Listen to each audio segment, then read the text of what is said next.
Mahalo ia oe, Kauka, Kalehua, Krug, and to Mehanokala. My name is Mahina Poi Poi Paishan. Actually, family comes from Third Road Delight, the Paishans, and mahalo to Mehanokala for joining me this evening as co-facilitator to create collective space for all of us. Very quickly, I join and kako'o piha what Kalehua has shared, and I will also add on and say what we are attempting to do is revolutionary. Revolutionary. This is a moment where we can wrestle with the big ideas, the big questions, some conflicting, maybe priorities sometimes. And this is the moment to step in. And the way that we're going to step in is bring all of our aloha for Hawaii and certainly Mauna Kea. Thank you to those who offered aha to set space. Mahalo nui, ya oko.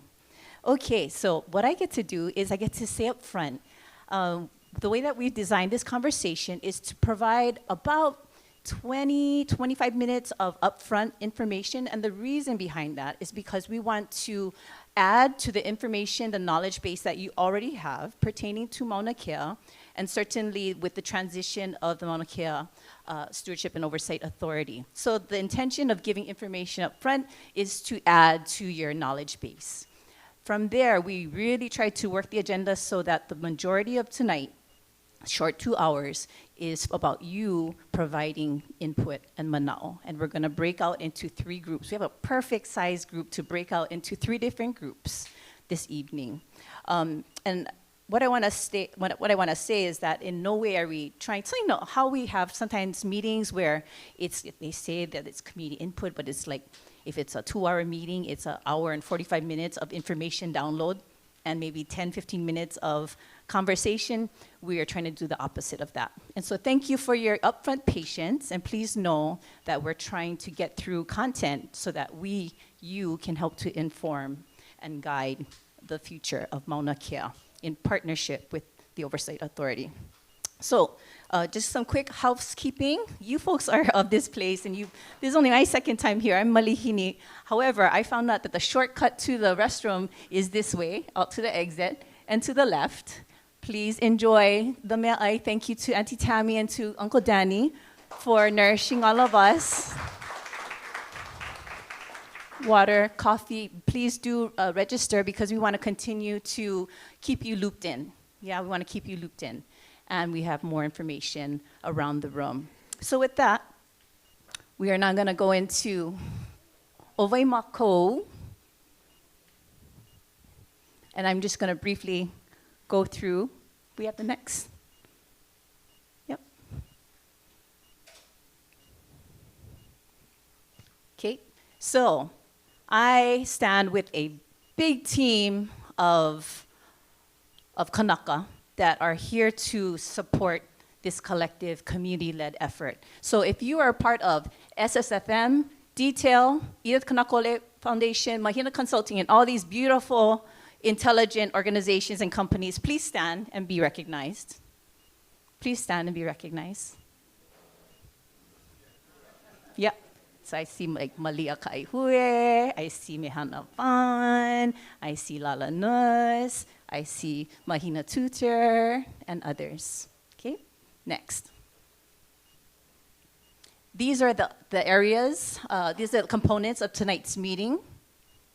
Again, we're gonna get here after this portion, then we're gonna go into about 70 minutes of in-depth conversation with all of you, receiving your mana'o. And then we'll be adjourning with a Q&A session where we're gonna have all of our authority members will join us in the front, and it's an open time to provide productive questions and or comments or suggestions, recommendations to the authority members. Announcements and closing. Okay, now we're gonna move on to the Mauna Kea Stewardship and Oversight Authority members. In the room this evening, we have Chair Komeiji. Please be recognized, aloha. We have Dr. Noi Wong Wilson, aloha auntie. We have Rich Matsuda of Manua and Waimea, aloha, thank you. We have Neil Hannes. And thank you, Uncle Neil. He is, if you didn't know, he is a Kama. He is a native son of Mā'Ili, born and raised of Mā'Ili. Aloha. And then you already heard from Dr. Kalehua Krug of, we know him in his many spaces, as well as with Kawaihono Kana'awao. And then we have Lanakila Mangwa here. Mahalo ya oe, Lanakila. Am I missing anyone, just by chance? So we also want to recognize this is the volunteer position. We also want to recognize the other members who are not here today, which includes lineal descendants, the Chancellor of UH Hilo, representation from DLNR, and so forth. Next, please. And then we have the hardworking hundreds and hundreds and hundreds of staff of MKSOA. Here they are, and it's a great number, number 4. We have Mr. John DeFries, Executive Director. We have Bill Stormont, Project Director. Aloha. Mr. Lloyd Unipasami, Administrator. And we have Pua'ena, who is joining us live stream. And I want to also acknowledge Representative Darius Kila. Thank you so much, Representative, for being here. Aloha. And all of the kupuna that are here, all of the community, cultivators, change makers, activators. Aloha nui ya uko. Okay. Aloha. Aloha no. I'm going to ask Chair Komeiji to say a few words, followed by Auntie Noinoi, Wang Wilson, and Uncle Neil Hannes. Aloha. Thank you all for coming tonight. You're going to hear more about it, but we're trying to do something really different with the Mauna Kea Authority. We're really trying to get out into the community, listen to what the community has to say. This is one of 10 meetings that we're going to have in the next month, all across the state. So and you're going to find out that we're really going to break it down into small groups. We're going to spend most of the time, as Mahina said, listening to all of you, understanding where you guys are coming from, understanding where other people within the state are coming from. And at the right time, we're going to have to put everybody's manao together and come to some decisions and have a path forward. So again, thank you. I know it's Thursday night, dinner time. So I really appreciate everybody coming out. But really, the most important thing that we are doing tonight is to hear from you. Whatever we say is not as important as your mana'o and what you have to say. So please be honest, be truthful, say what's really on your mind, because we're trying to create a space where we can exchange ideas and understand what everybody has to say. So again, mahalo. And she asked that I call her Auntie Queen. Oh no, she wants to be the princess. Noi Wang Wilson. Aloha mai kako, aloha everybody, aloha all of you who are watching on Zoom, right? So I'm happy to be up here in front of you just to say aloha, just to bring greetings from Hawaii Island, from the Mauna out to Wai'anae, and to make sure that we recognize the fact that the reason we're here, the fact that this new authority is existing is because of you, right? So many of you were up there on the Mauna with us, whether it was in 2015, one of the first times Lanakila got arrested, or in 2019 when some of us others got arrested. You know, we said collectively to the state that we didn't like the way things were going and we wanted a change. And so, you know, whether this is groundbreaking, earth-shattering, a hulihia of sorts, it is our opportunity as community to really set the path for how we take care of one of our most precious assets, and that's the summit of Mauna Kea. And so that's how we got here.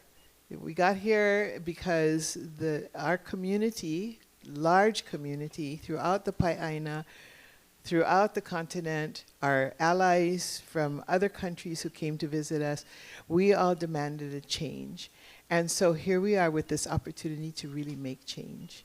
And I think this is up on the board, yeah, the unifying purpose. I'm just going to read it. It's short, but just in case somebody's listening in and can't see this, our unifying purpose is we recognize that Native Hawaiians have an inseparable environmental kinship with Aina. Therefore, the health and integrity of Mauna Kea is paramount. Our purpose is to establish a collaborative and holistic management framework for Mauna Kea, grounded in kanawai and the laws of nature, prioritizes Native Hawaiian voices, contributes to environmental and social justice, and is sensitive to diverse perspectives. That's part of Act 255, the law that establishes our authority and gives us the mandate to come and visit communities like Wai'anae to make sure that we're as inclusive as we can be. One of the things that, if you can go to the next slide, the guiding principles. This is unheard of, really. This is in our law. These three principles of Mauna Aloha, Opu Kupuna, Holomua, Oi Kela Kela. These are some of the principles that are embedded in our law which guide us in developing this new pathway. And we need to look for ways, which is why we're coming out to community and talking to all of you and listening to you, that we can honor these values, that we understand the reciprocal value of Mauna Kea and our long-term commitment to maintaining the integrity of the Mauna, that we understand and embrace our duty and accountability to the Mauna, to the natural environment, and to perpetuate Hawaiian culture. So we're very rooted. What we want to do is be very rooted in all of our actions, in our cultural values, and in this Hawaii mana'o. And lastly, we're driven by creativity and innovation and constantly challenging the status quo. So we have to ask ourselves all the time, why are we doing something? Just because we've been doing it? Or are we actually getting the results that we need and we want? And if not, then let's do the hard work to change it and to fix it. And if we can all work together, then, you know, we set a model for how things should be handled on our Aina, in our Pai'aina, in our state, in our community, in our home. So I want to, again, mahalo all of you for being here. And we'll proceed with the hard work tonight. Okay, mahalo. Aloha mai kako, Neil Hannes, member of the authority. Gosh, I feel nervous coming home like this. You don't like make A, you know, because these are your people. This is where I'm from. I got to tell you, my roots of our ohana is from Kohala, but we came here. We moved from Makaha to our new house in 1964 on Laulele Street in what was called Coral Sands at the time, and been there since. Mom still lives there. I gotta say, I heard more chanting in this valley tonight than I heard the whole time I lived in here, and that's a really terrific development.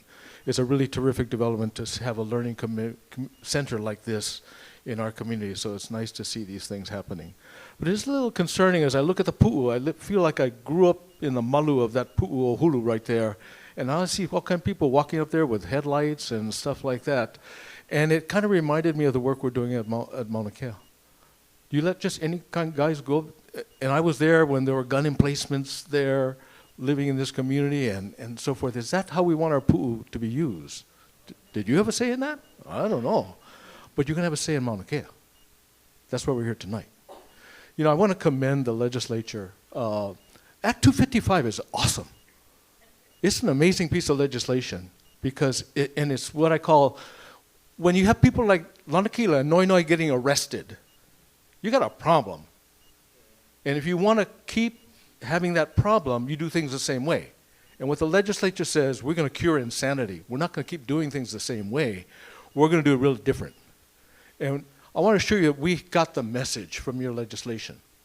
And we said, this is a big moment for us. You know, and we cannot blow this. You can't, and it starts with having the authority. When you saw lineal descendants, cultural descendants, you know, people with Kama'aina experience in land management, people with other kinds of experience, 8 kanaka oiwi on an authority like this that's going to determine and regulate what happenings on the Mauna. That's an unusual thing. That's not typical, and so forth. To come forward and come out to a community and have a plan and help the community help to inform a plan suggests that we have a theory of change. We're not going to just settle for the old ways of doing things. They've got to be different. One is to have that kind of authority.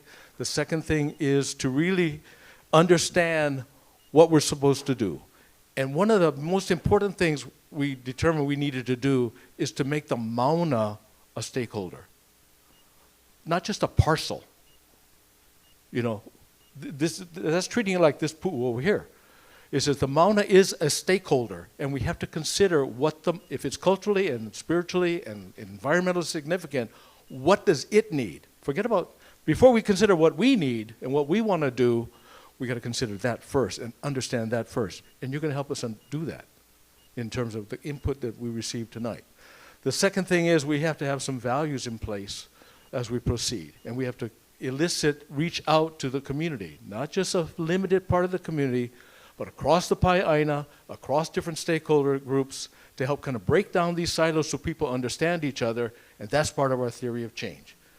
You know, and the next thing we have to do is, once you have it, you got to be transparent. That's why we're having all these meetings. We don't like to be some secret society. You know, we're trying to conduct our business in a very transparent way so people know what we're doing.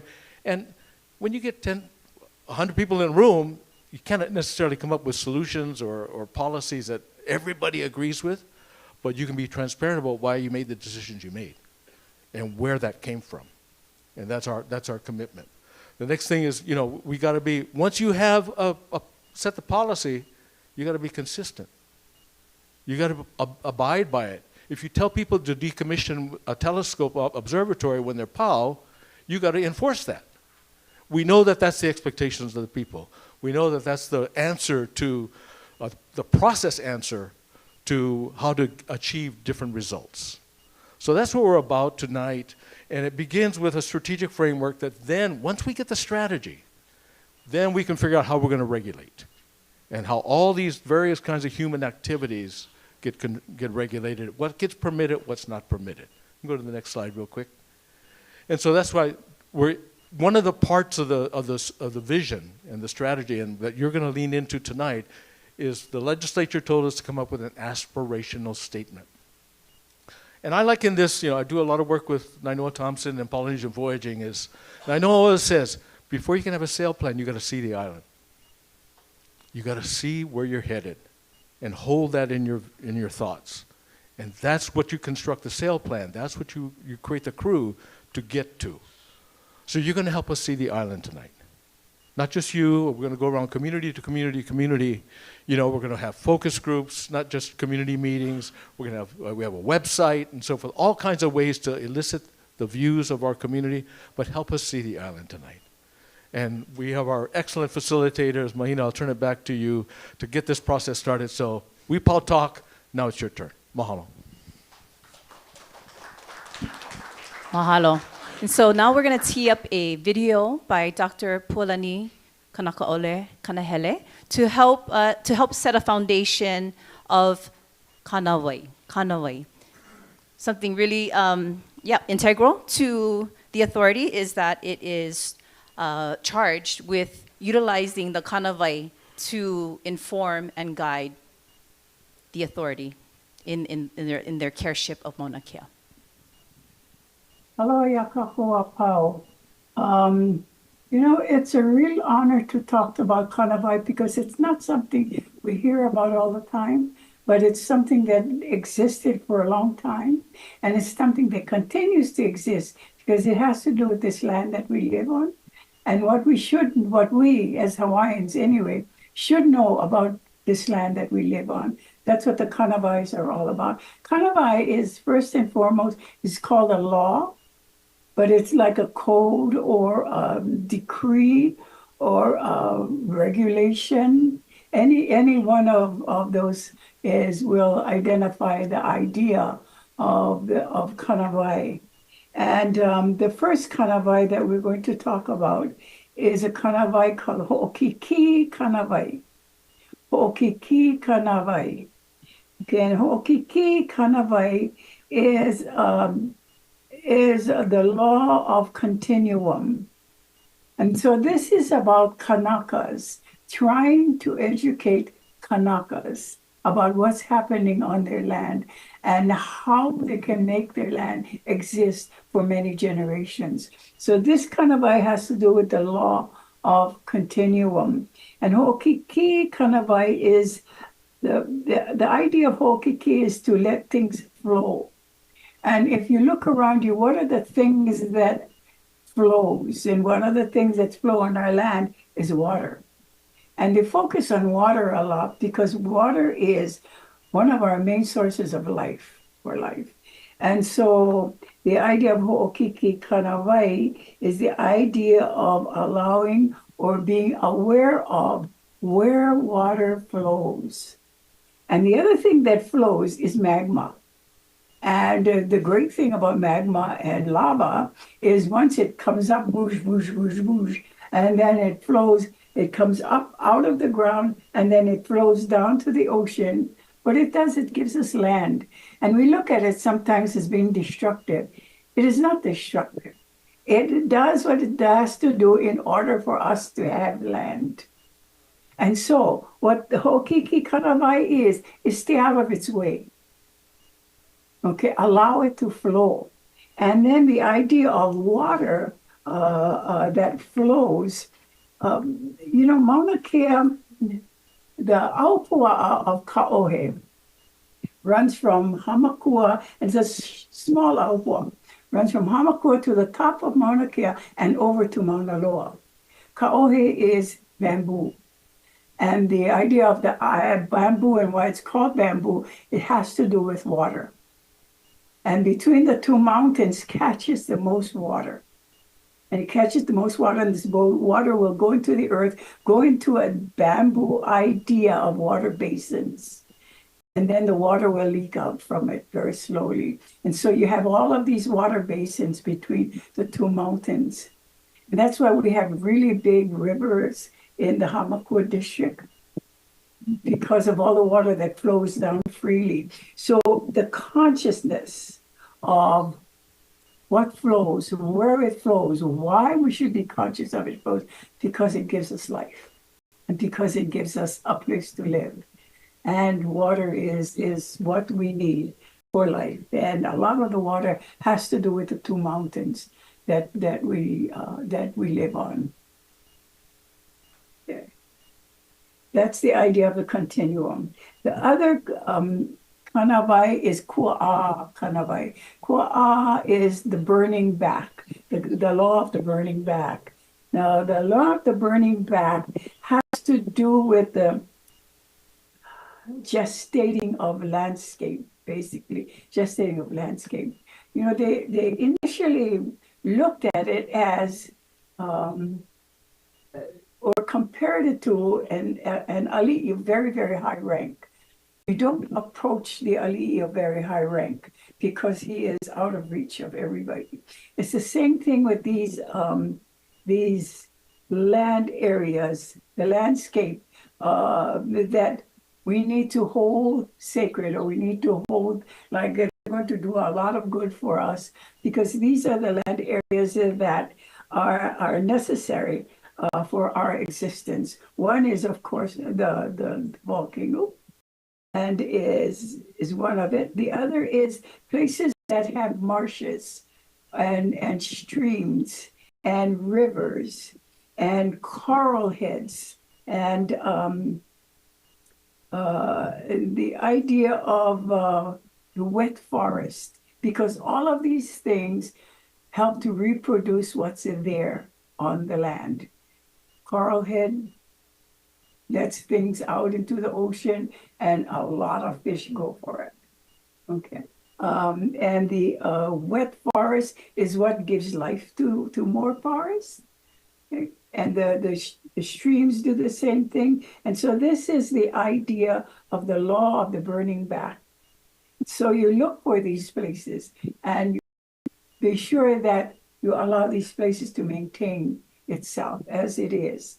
The other kanawai is Kaiokia kanawai. Kaiokia kanawai is the law of natural boundaries. Now, this is a law that we as Kanakas need to be aware of. Okay, the law of natural bodies is the law where all of these things that I just talked about, the volcano, the movement of water, and all of that, where they are moving. And what it's saying is that you have to recognize the boundary. So this is what this is saying. Know the boundaries. Know your boundary as a Kanaka and know the boundaries of the land. So Kanawai is all about the environment, all about the land and what the land is doing and where the land is and how the land provides for us. And there are our idea of being conscious of it and staying away from places that is not good for us. Okay, the last Kanawai is Ki Hoi Hoi Kanawai. And Ki Hoi Hoi Kanawai is the law of regeneration. And so the law of regeneration is that it's like the first law is the law of continuum. We need to continue our own generation of Kanakas. And we need to see that the generation of the native trees continue. We need to see that the generation of the native birds continue, or the generation of the insects that live in these areas continue because they're the food for the birds. And so we have to be conscious of all of that as natives of the island. And again, these are the 4 laws of the land. And the law of regeneration is that we go out and there is a sense of reciprocation. And the sense of reciprocation is, if you go back to the Kumulipo in the first 2 lines, I was going to say this in with the first Kanawai, but I didn't. But with this particular line, the first 2 lines of the Kumulipo, Okeawi Kulivela Kahonua. And when you talk about that, people say, oh, that's when our earth is hot. No, it's talking about the lava. When the lava is hot, it makes our earth hot. Okeawi Ikahuli Lole Kalani. And what that does when our earth gets hot like that, and a lot of steam is coming up, it clouds the sky. Okeawi Kukayaka Kala, it hides the sun. So what it's doing is it's returning water to the space above and turning it into clouds. And eventually, what that does is that cloud system will bring water back to us. So there's the whole idea of Kiho'iho'i Kanabai is the idea of reciprocation, that we give and the land gives back. And so be conscious of the fact that the land does give back. Mahalo. Mahalo. Mahalo kumu pualani kanako ole kanehele for that. That video and all the information that you're gonna be talking about, that's going to be referred to about tonight, is all located in the educational handout, the links to them that can be found right at the reception table. Also at the reception table, if you did not register, please go and register. You'll get a card, the Palila card. Do you guys have it? The beautiful Palila bird, famous, that and the mamane of Mauna Kea. Please get that. That will be part of the first activity when we break out into groups. So no more talking from us. Oh, by the way, my name is Mihano Kalahain. Kalamai. So rude, yeah? Just assume you guys all know who I am. We're going to break out right now into 3 different groups. The way that we're going to break out is on your name tag, you have a color dot. And that color dot will inform you of where to go so that we can have a manageable location and All you guys, some of you guys cannot sit next to each other because you guys just going to make too much noise. Yeah, so we got to separate you guys, so that we can get great conversations going in there. Yep. And please, food any way along the way that you guys have tonight.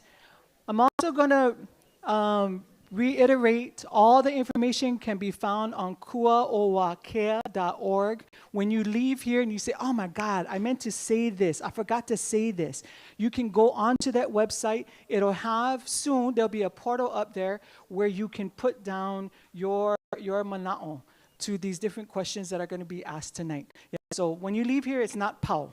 Yeah, go to kuaowakea.org to get more information and more connection on there too.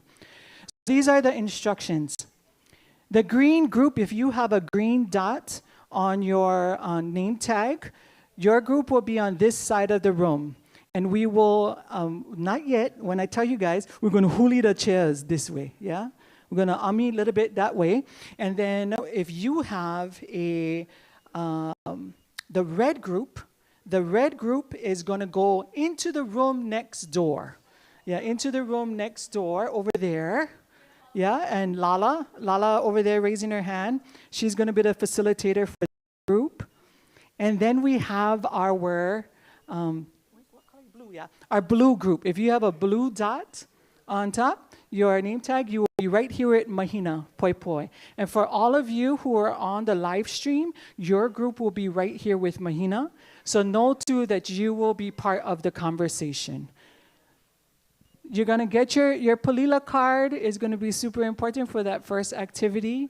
Also know that there'll be microphones in there so that your mana'o will be captured. Yeah, so we won't just paraphrase you on the chart paper, but you'll also have your mana'o written down there. I'd like to mahalo and aloha Senator DeCourt for coming here tonight also. Mahalo.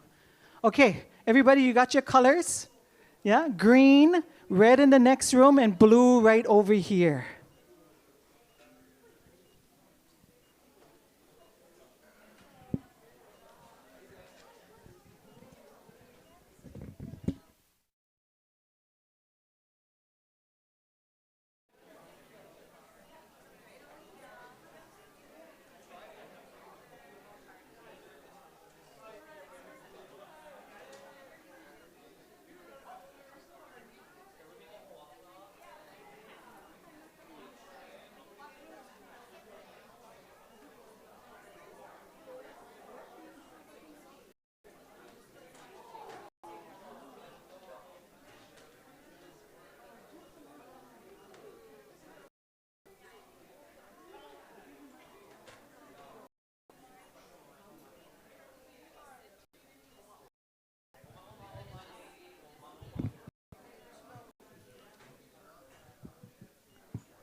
Mahalo, everybody.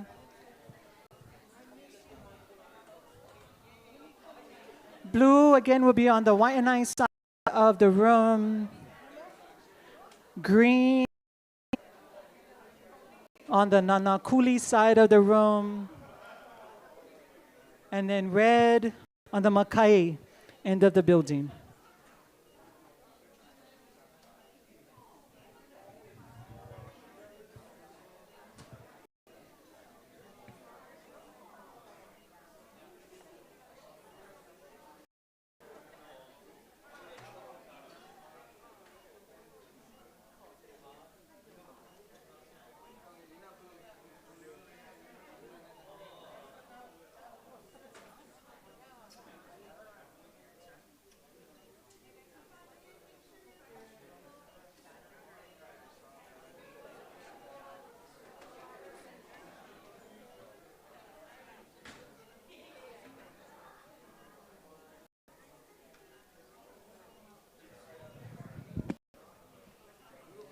Mahalo. Hina, I'll grab.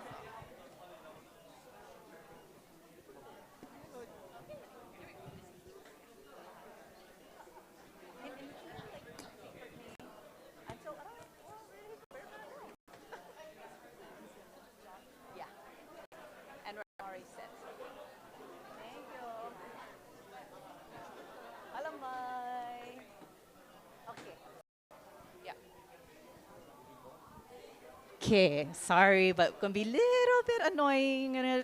Hi, live stream people. You're not annoying. We're just that we have to talk in a mic. So the way that the reason why I have to speak in a microphone, and I'm asking actually, if you're participating here, you are going to be speaking in a microphone so that our community on live stream on YouTube can also. And is there anyone here does not want to be? You don't want your face to be seen on video? No, and then our AB team will know. Anybody? You don't want? Okay.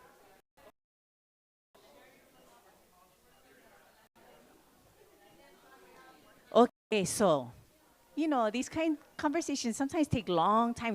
Like an hour meeting takes like 45 minutes to ho'olauna because it's important to us to connect.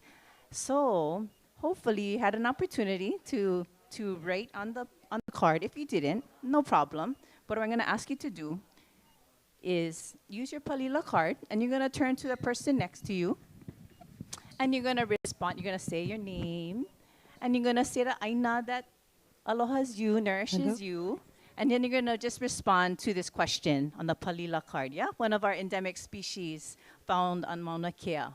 And it is, what is your vision Aloha. for Mauna Kea? What is your Can vision you all for hear Mauna me? Kea? Group Oma Oma O Green. Aloha nui kako. My name is Mehana Vaughn. I'm grateful to be your facilitator tonight. I come from the island of Kauai. And Waianae is the part of Oahu we can see most closely from Ko'olau, Kilauea, the area I'm from. And just grateful to be here with you all tonight. We're going to start with your cards. And your mana'o on your palila cards, what we're going to ask you to do. Can you all hear me without the mic? Okay. What we're going to ask you to do is Okay. share with someone next to you. You were to answer to the question on the card. And of course, that question is, what is your vision for Anybody Mauna else? Kea? And we will collect these after, so please write on them because they'll be part of an art installation that's collective across the islands. And then when you leave, there are other cards. So again, we're asking to ho'olauna. So this question, yourself, what is your or say aloha Mauna Kea? next to you. A moment. We're going to take a few minutes and share. No, You might do a three your here aina, and then responding to share the and talk question. about Yes. your vision for Mauna Kea.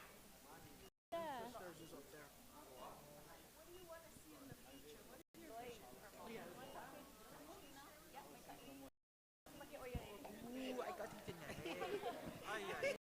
I'm just going to put this microphone down because it's dangerous. Kyle, take a moment and share about your vision for Mauna Kea.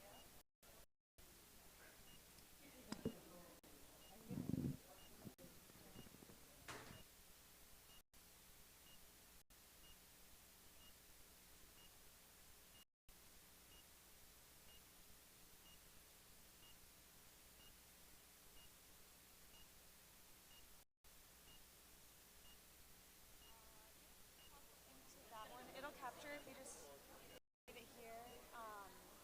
Because I think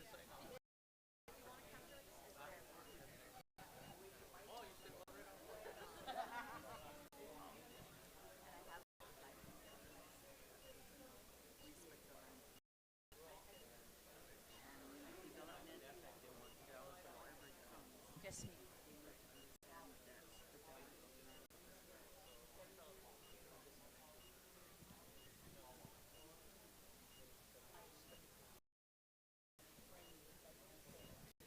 Okay, Ohana. On this side, the blue group, we're going to come back and start our conversation in about 30 seconds.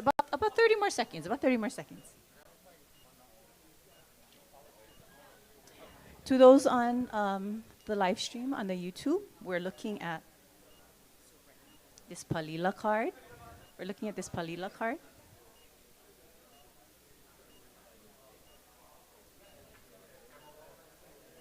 Oh, that one over there. Hi. Palila card. And on the back, we are asking, what is your vision for Mauna Kea? What is your vision for Mauna Kea?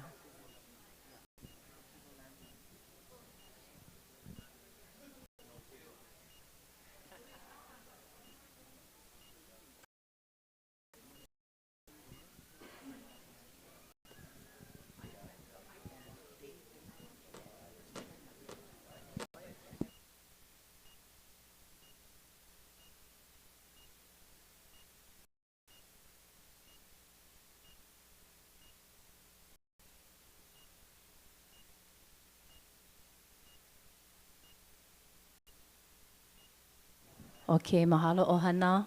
We're going to turn our attention to these juicy questions. I like to call them juicy questions.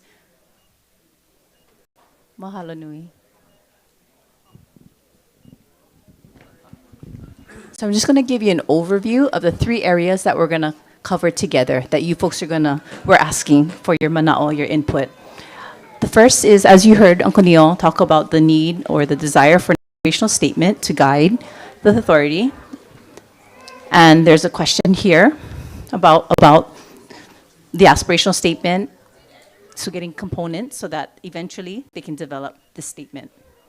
There's another area around access and use. Access and use, this is, these are some really good, juicy questions. There are 2. And then finally, we're going to wrap up with the kanawai. The kanawai. What are your suggestions, your thoughts in terms of might we apply and utilize kanawai to guide their decision making, their management, and their operations? Okay? So that is you, and we're going to start with question number 1.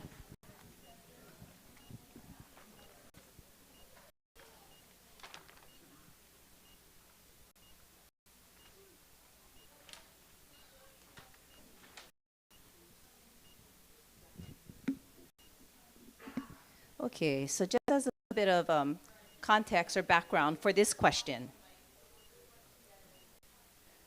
Act 255 requires the authority, MKSOA, to include an aspirational statement to acknowledge and contextualize unresolved social justice issues that underpin the conservation, preservation, and public use. So here's a question. Given that, what are some of the social justice issues that underpin the conservation, preservation, and public use? What are some of the social justice issues that are causing some of the conservation, preservation, and public use issues that we have either heard about or experienced?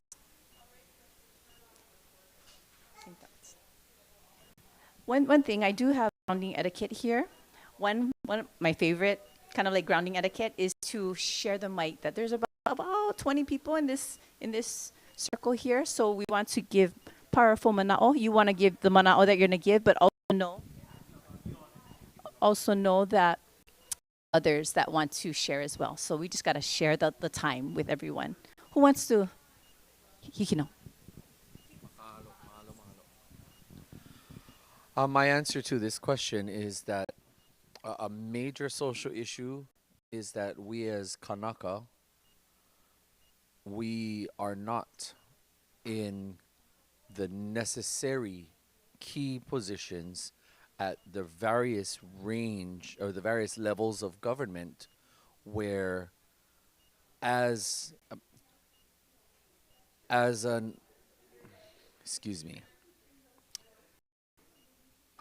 if we had more Kanaka at various levels of governance, then it might be easier to assert ourselves at a level such as this.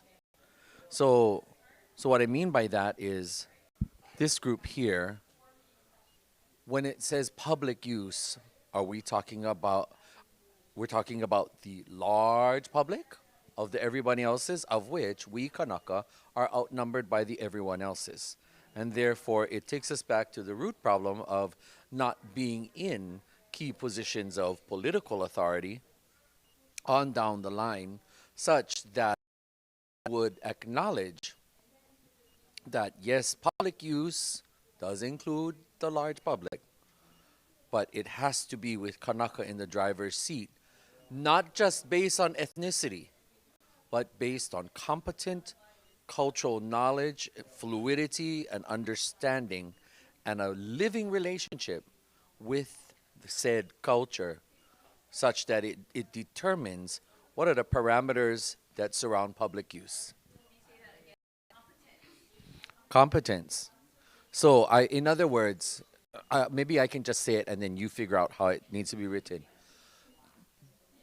I'm going to call a spade because I'm in a room full of Hawaiians. Plenty of Hawaiians claim bloodline. But when bloodline is put together with ike ole, no knowledge, no comprehension, you don't speak our language, you don't know culture, you don't know history. The bloodline doesn't just automatically entitle you to say, and then it's going to be followed. You can say, everybody can have a voice, but to say the expectation that would be impacting and driving, I can't support that. And so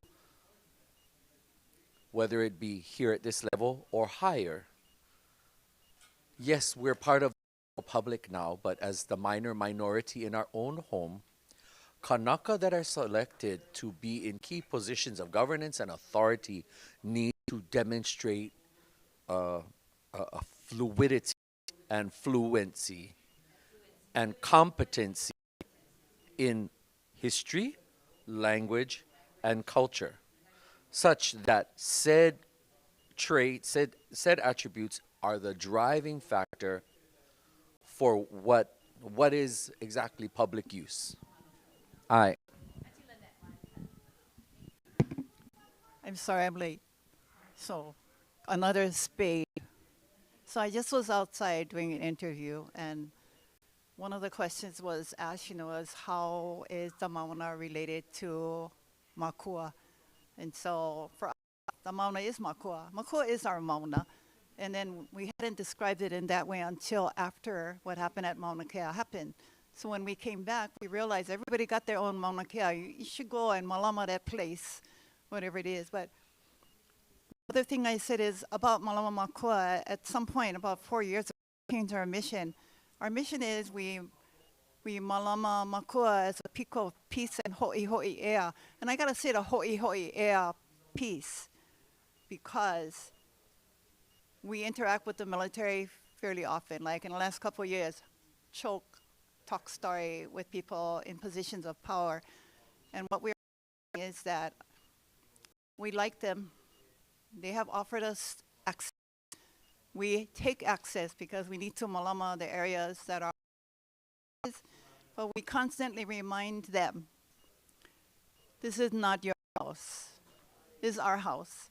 So ho'i ho'i ea is a big deal for us. We have to deal with the state. It's the same. For us, the state, it's a fiction. Until you show me a treaty of annexation, I don't know how the hell we became a state. So we cannot be a state, but we have to recognize that a state exists now until such time as we don't have to. So what we're saying is that, can we work with the state until get the hell out? They are not legal in Hawaii. And it's really asking us to be kind of crazy. We have to pretend something exists. We have to create a program that we're going to operate into this pretend system. And it makes no sense at all to any of us. And I think that's what makes us ill and makes us crazy. And we're not going there. I want to let you know, if we're not capturing all of the mana'o that you may not be seeing every single verbatim, is because we have a little mic there that is going to transfer, and nothing is attributed, but it's going to help with the note. So do not fret. All of the mana'o that you are sharing is being picked up by the device. I'm going to just restate the question again. So, what are some of the social justice issues that you want to raise in addition to what was already shared by Kumuhina and Auntie Lynette that underpin what we're seeing with conservation, preservation, and public use? I have something to say, but I think that the question's a little, it takes us off the path of the core premise is what I have an issue with. When I read through this law and I read through your mission statement and I read through things that I see words like synergy, and it scares me, because to me, I read this document and all it is conditioning for future development. It normalizes this relationship by, yes, you're highlighting some cultural issues and you're bringing it to the, but that's not the main plank of the decision making. This is not, it's still a development model. It is not, if it were up to me, I'd reclassify the mountain as a sacred trust and then treat it as such. If you're Kanaka and you don't want future development, you don't want new concrete poured on the old pads, you don't want things put up there. This is not what this language is saying. This law mandates that a group develop plans for future development. And the conditioning language around that to normalize it and make it seem okay that we're going to call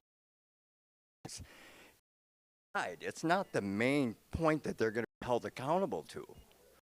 You know, so I have really mixed feelings about the whole premise of this bill and what we're doing here. And I don't see it as a social injustice issue. I see it as a fully backwards paradigm from where I'm coming from, and where most other folks are coming from. I think we have time for about maybe 4 more minutes for this question, and then we're going to move to access and use. Yes. I was with everyone's comments. I was just thinking that with social justice or injustice issues, has to do with perspective, yeah? Kanaka perspective versus, I'm just going to say it, Western perspective, and how Western is always taken as the right path. And like Kumuhina had said, then we're always outvoted. You know, we're in our land, our aina, our home, as Auntie said, yeah? So the perspective should be of the people and not those that are guests on our island or in our home. So what is the perspective? It's the perspective of the people who are Kanaka.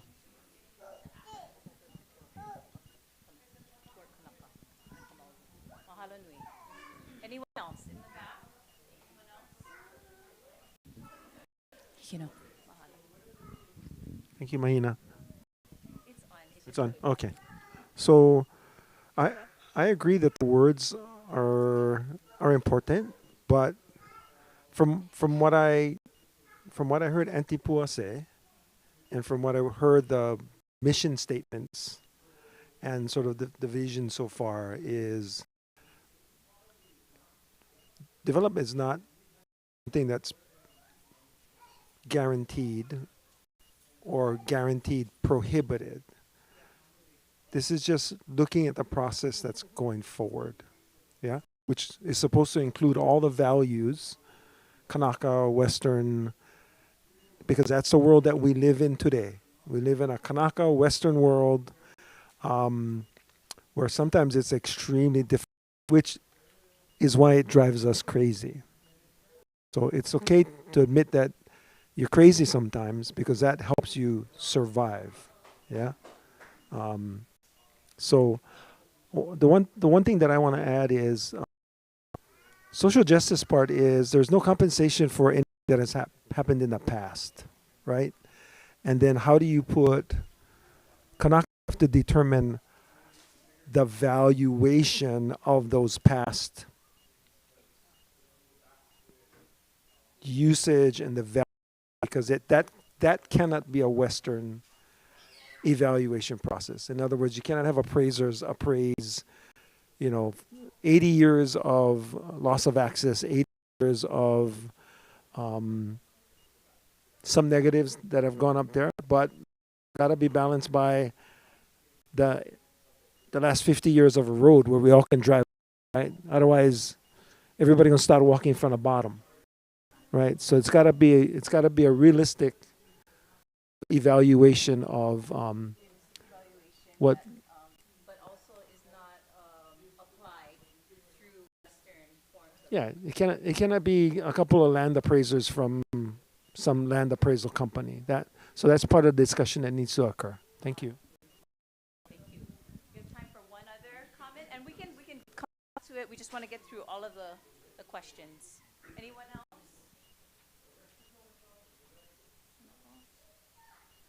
Okay, we're going to go through the next question then. Question number 2. So again, we're on access and we're now moving to the next topic of access and use. Yes, mahalo. And as some background, Act 55 states that the authority may require an application for all recreational uses, including fees, and create guidelines or potential limits by monitoring social, safety, and conservation impacts of recreational use over time. So we have two questions. And the first question regarding this topic, access and use, is how might the authority, what are some examples of social, safety, conservation impacts of recreational use that should be monitored? What are some examples of social, safety, and conservation impacts of recreational use that should be monitored? I'm gonna, we have a couple of authority members who are here in this group. Does anybody want to clarify or say more, authority and or staff, about this question, the need for this question?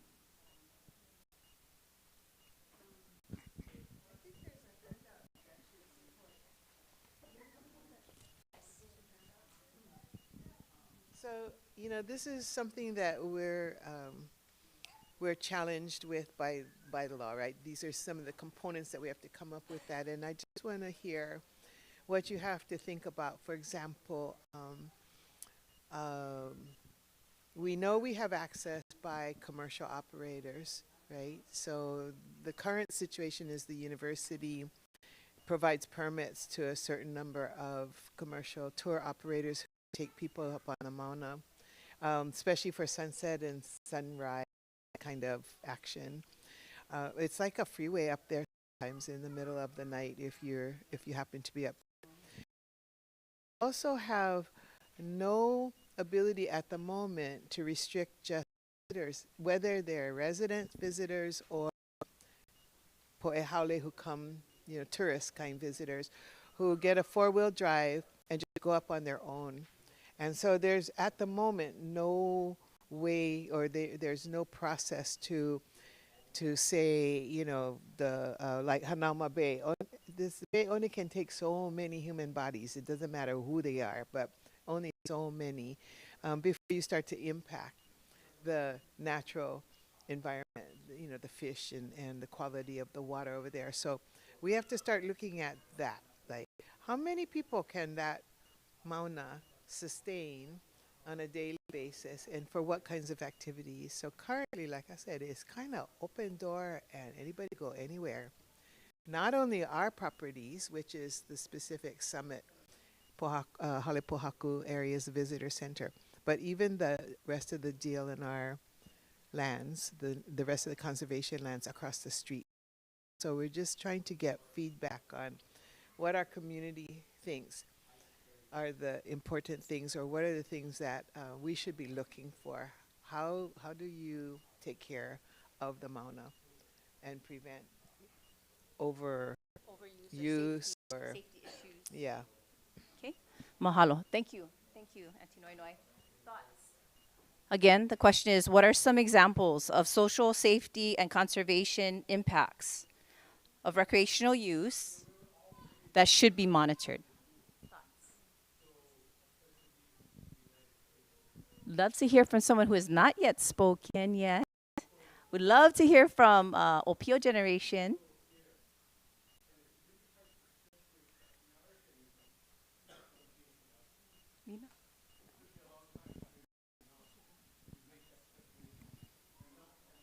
Access. Logically speaking about access, it can't really be controlled. You cannot control people going up and down the mountain. But can we educate them before they go up? Can we educate them so they form a connection with what we love? Because they don't know. They come over here from the continents and they have no idea, and it's a vacation for them, and they want to go see the stars and the lava, and they don't feel the same way we do these things. How do we make them feel the same way we do? So it's not a fight. So we don't win at the Supreme Court and still have to justify what we want. How do we do that? Just a simple example, the pool over there, what pool, hulu hulu. People slide down the cinder hill. Good fun, a little bit dangerous. Was it done in the past? Yeah. What do we know about that? As we walk up and down the cinder, we destroy somebody's habitat. Uncle Ku used to talk about the cinder bugs that regulate how that hill stands up. So how do we to understand that you cannot go sliding down the hill? Because 25, 30 years from maybe the pool not going to be there anymore. If you ride on this mogu at Chinaman's Hat, people walk up and down that bugger now. It doesn't even look the same. Pretty soon that going to be gone. We're not going to be able to recognize it. That's an excellent example. Thank you. Mahalo. So 2 big points, education, and then how. How do we know if an impact has occurred and to what extent? How? You know, what are the ways for which we can understand? Yeah. Thank you. Oh, sorry. I know for Hanauma, they do take visitors who do the, sorry, can you hear? Oh, they do take people or visitors to go through the educational video. And maybe we could do something like that. I know that that's not fully, it's not super holistic. I do think that if we're going to talk about access, then we have to approach it from a Kanaka perspective. If we focus on excluding Po'ehaole, then maybe we're no better than them when they exclude us. So if we do talk about access, we should talk from a perspective of inclusion and solidarity with other communities, whether that be Po'ehaole, there's another indigenous group that comes through tourism, but can learn about our land and build solidarity with us. Anyways, yeah. So opportunity, well, basically, you know, education, but needs to be grounded in Kanaka Maoli values. Yeah, and an opportunity to build alliance and connections with other lahui. Mahalo.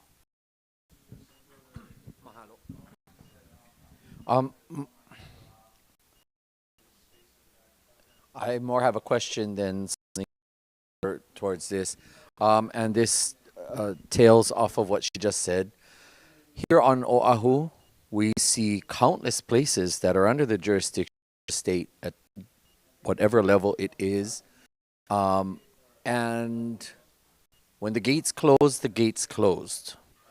And I've seen over the years where before the gate, and then you have a formal gate and people can still get around. And nowadays, it's much more difficult. Nowadays, you have large boulders, all sorts of barriers that you can make. My question is, why is it that there would not be that level of uniformity when, if it's time to go, you go. If it's time to close, it's time to close. That's it. You know, what is it? And then tagging on to that becomes a convoluted application of conservation plus other kind of stuff, which to me, if we're following Kanaka understanding of ale oko hele malaila, means ale oko hele malaila, right? Yeah. Kanaka view of conservation is stay your happy self away from over there before you get cracks. That's it. So, you know, again, really the guiding principles need to have the integrity of our cultural philosophy and viewpoint driving this, such that we don't have to keep dealing with these inequities and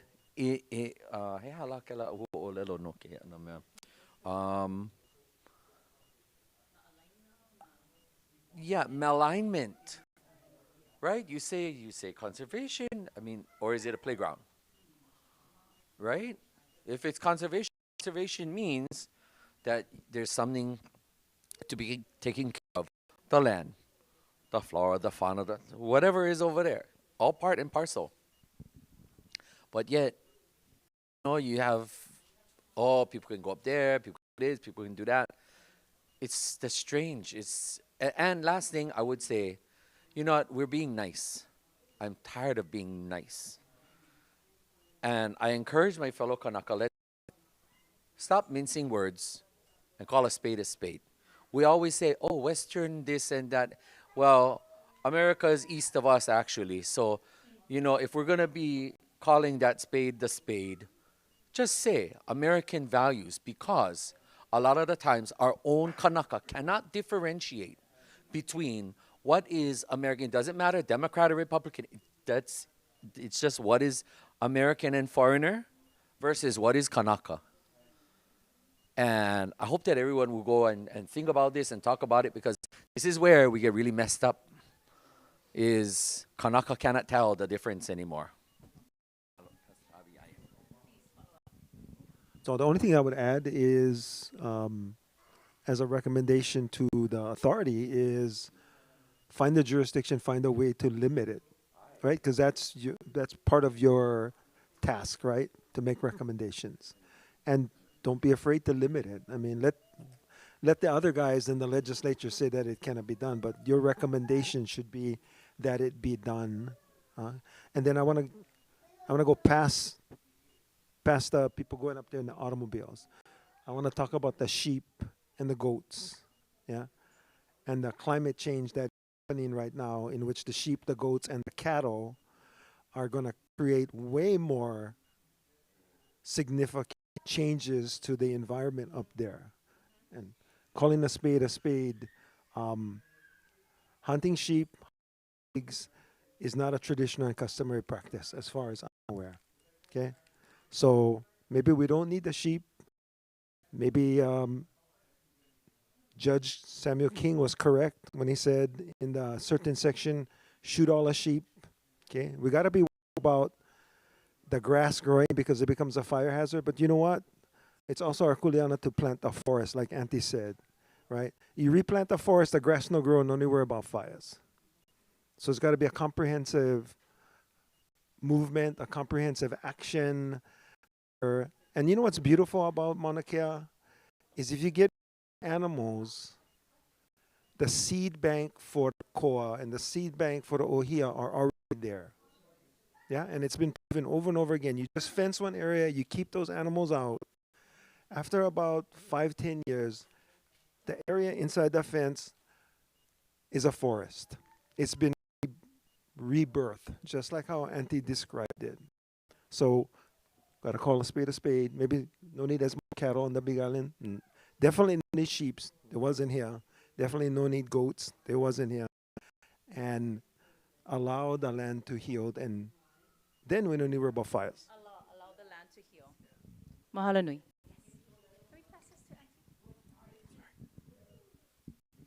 Recognizing that we are inside the system. A couple of suggestions. One is look at how Kukani Loko is managed, because they actually do a pretty good job. And open when they're open, and then it's not open to the public unless they open that gate. That's one thing. And then the second would be something I saw today happen with Nani, because we were up at Kaniaki Heiau, and that was interesting. So you got a bunch of like white people coming up who have zero respect and no protocol. And Nani took the time to actually educate them on the spot, while the rest of us were going like, oh my God, and we left. But she did it. So I think a lot of us have to be trained to rise up. If you see it happening, it's yours because you're over there.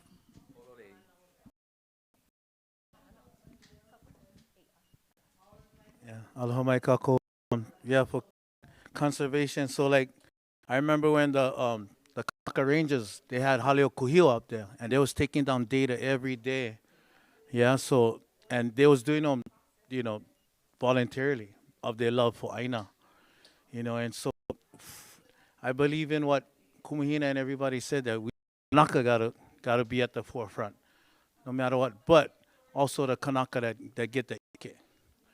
Yeah, to get the ike kupuna for do that.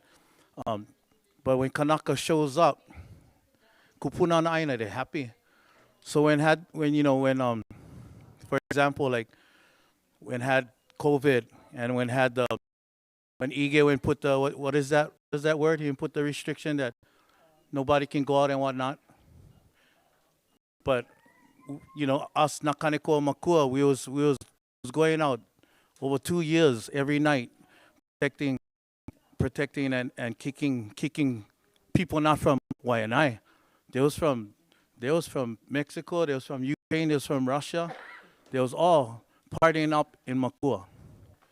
And only had the Protectors of Paradise, Jonathan and Micah Doan and the wife Stacy.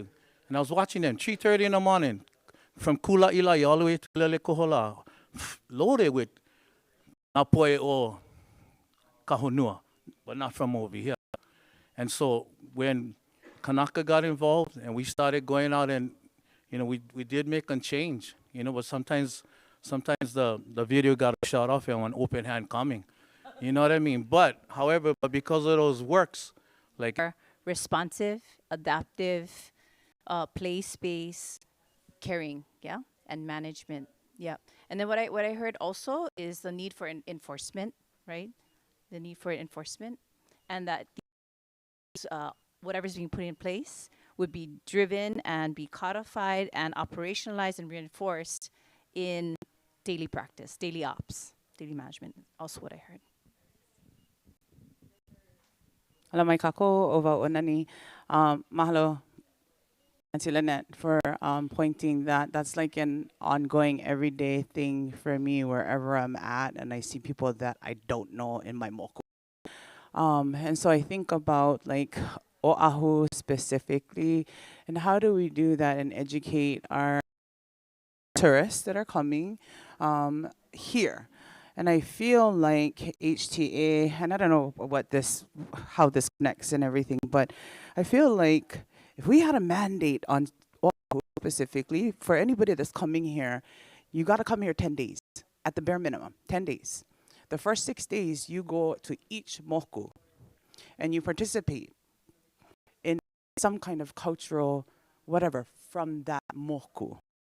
You go to the next one. You go to the next one. By the time you hit the 6th moku on Oahu, you should already know and hear and see and understand why we love our places so much. So now you get the 4 extra days and venture off in holo holo in a responsible way. I don't know how that work with exactly within the mokus. And then economic sustainability for those mokus. I heard the word enforcement. And when you read through the statute, right, what does it do? It empowers to monitor and empowers to monetize, kind of like you monetize a diamond head. What you want to avoid is a situation where you have docare up there checking everybody's cars, and that presence all the time, that energy, that vibe. So maybe 3 or 4 years ago, I was in the Yucatan studying with some Mayans, and you go to Tizza, you go to Tulum. They're Mexican state-owned parks, and to be a guide there or to monitor their sacred sites, you have to be of Mayan ancestry.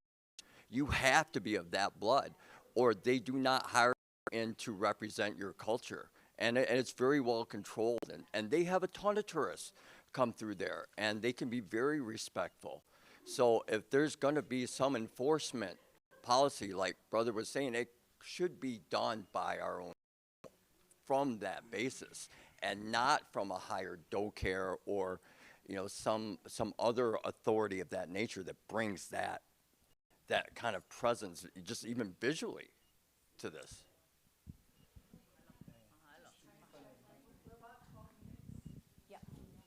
So we have time for maybe 1 or 2 more comments for this question. They have 1 more question around access and use. Yes, Mahalo. Okay, e kalamai. I'm just going to say that I'm kumu manoa, so I'm very black and white. I'm a kumu. And I'm just going to say conservation, recreation. To me, they don't go hand in hand. So I don't even know why we're having this discussion. Ole pono kela. That's not pono. You know, I'm also a gardener. And I know as soon as I put my o'o in the ground, I'm affecting microorganisms, right? Which eventually, if we look at a hupua'a system, it's going to affect all of us, right? Starting from the Mauna to the Kai. We look at what's happening at our own Mauna, Ka'ala, with that gondola thing. Like, it's the same thing. Once you let one in, they puka to come in. Conservation and recreation, aole, that's not pono. Anyone else for this question? If not, we're going to go to the next question for access and use. Okay. Next question is, how might the authority provide guidance to ensure that individuals conduct themselves in an appropriate and pono way on Mauna Kea? You started talking about it, all the ways that you did. Is there anything else that you want to say? Please help provide guidance to ensure that individuals, all individuals, conduct themselves in an appropriate and pono way. What other ideas do you have?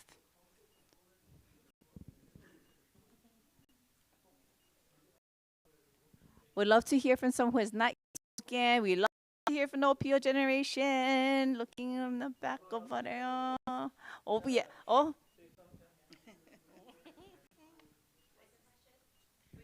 Yeah, we can. How might the authority provide guidance to ensure that individuals conduct themselves in an appropriate and pono way on Mauna Kea?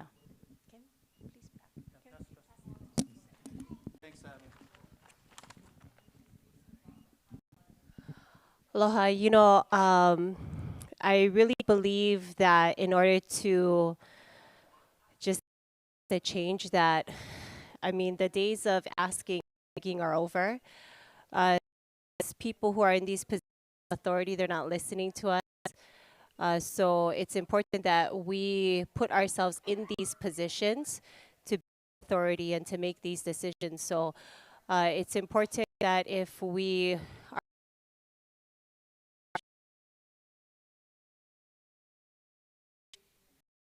be the change, doing that in Aloha, different things to different. I think it just depends on the circumstance. Sometimes times it doesn't work. Sometimes we have to be a little bit more direct. Sometimes we have to be a little bit more aggressive. But at the end of the day, I believe that we here in this room are taking that step by being here, number one. Number two, but then also creating our own legacy, because the people that are in these positions, as I said, they're not listening to us. This was a reason that I had pursued the position that I was in, because I didn't feel like anybody was listening. And so it's uncomfortable, but it's necessary. And I think that our OPO are watching. They're silent, but they're watching, they're listening. And it's the kupuna that are in this room that are already being the example. You look around and I see a lot of pillars. I'm very emotional because I've seen the people that were up at the Mauna and they were fighting for us. So I feel overwhelmed. I feel unworthy to speaking, because I acknowledge the people that really made the sacrifice and the commitment today with the Mauna Kea Stewardship Authority. This is our people that are leading pathway, and it's important in the position to lead and to be the voice and to have the vision, but to more so importantly, so that our OPO can see that we are the ones leading and we're no longer the ones that are asking. And I think that that's the best way that we can be the example. Mahalo. She called out the OPO, and I see some OPO on the left over here, if anyone wants to speak or share. What are some of the ways for which this authority can guide? Yeah, Yeah.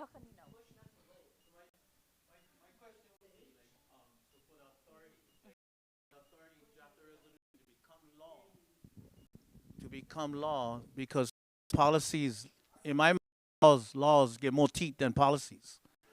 So like, for example, on Mauna Kea, you know, you get all supposedly what, how many telescopes up there is working and already not, right? But none of them ever got taken down.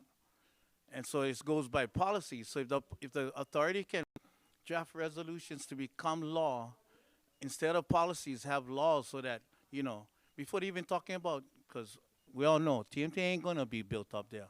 But, however, we still get, what, 13, 12 up there, you know, and they're thinking of making another one. But if we can set, instead of the policies, laws that once these telescopes is decommissioned, then, hey, break that bugger down, get them off the Mauna. That was one of the promises in 1969. So that's my. Mahalo. So any of the authority members want to respond to that? Himanao? No? No. No, if you want to, just checking. Or say more about that. Okay, Hikino. Yes. Sort of concrete, yeah. You're talking about limiting access to Mauna Kea. The authority can certainly make the recommendation to whomever is going to make that kanawai, right? There's already precedent. You cannot go to Hanama Bay unless you go to the briefing first, right? So there's a law that has withstood at the county level challenges. You cannot go Haleakala unless you get one advance reservation. So perhaps the recommendations that come out of the task force is that there be a limit, and I would suggest that that limit is lower than it is today. And you justify that by saying that we're just doing this because of the precautionary principle. If after a while it looks like there can be more people up there, safety without any hazardous increase, then you add more. But start low, make a limit. The limit be based upon Hawaiian knowledge, yeah, and then have a monitoring period and monitor it. And then those that can go, too bad, they gotta attend the orientation before they go. Yeah. Before I pass this over, I just wanted to acknowledge so that we make sure that we note take the recommendation that the authority would put forth legislation to strengthen their authority making powers. Mahalo. I'm not sure if everyone in the circle necessarily may have enough clarity to know how this particular body is able to. So, under the current political system, which is our state, you have boards, commissions, councils, and this is an authority. Now, the subtle differences that may exist, I may not be as clear. The general idea is that those who sit on boards, commissions, councils, authority are often government appointed, Senate confirmed. With this said, the limited authority, and I take my knowledge of this from being in leadership for 11 of 13 years on the Burial Council. When you have a system that says you can make a recommendation, this is where the rubber hits the road. Because in the case of a Burial Council, State Historic Preservation Division can make recommendations, council either accepts it or not. Burial Council can make recommendations, division accepts it or not. Most time, people just think, oh, because the recommendation was made, that's it.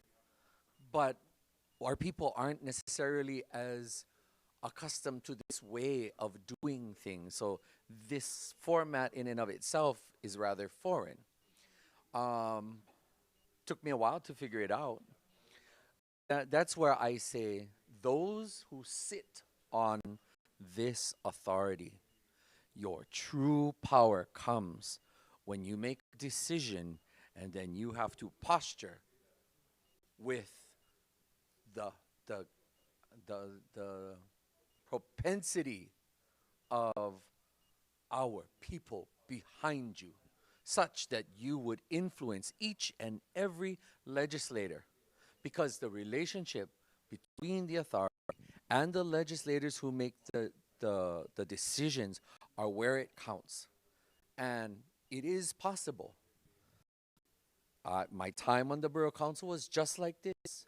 All we were able to do was very limited, unless you make the people over there on the other side that you're the boss and that they should listen to you. So more power to you all in exercising your voice. We don't ask anymore. We simply direct people as to this is what you should do. We're not taking no. Sure. So just, aloha. Just to clarify, so the authority is the authority for Mauna Kea. So I kind of liken it to a family where divorce occurs, yeah?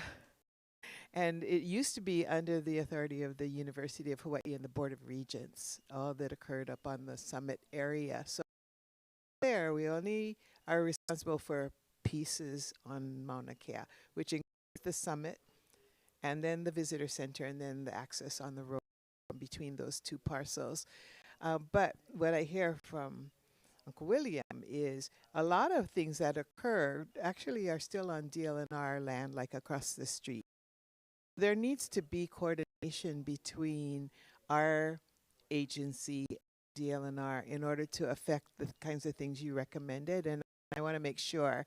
So we don't have the full authority. Once we stand in our parking lot at the visitor center and watch the po'ehale across the street going up all over the pu'u, we have no quote unquote authority over that. There has to be some relationship with DLNR who does. But on the other hand, when I divorce thing, we still have a relationship with the Board of Land and Natural Resources when it comes to the astronomy permits. They're still part of the picture. It's like the whole parenting piece. But as far as all these questions that we're asking about access, should there, we're not being that explicit, but what if there was a gate? What if we lock things up at sunset? That is us. We get to make those decisions. We don't have to go to anybody else to make that. But before we go there, we want to hear from community. We didn't want to just come out and say, okay, us 12 people, brilliant people, we sat in a room and we came up with rules on our own, right? Because you know what happens when that, maybe William will tell us what happens when that occurs.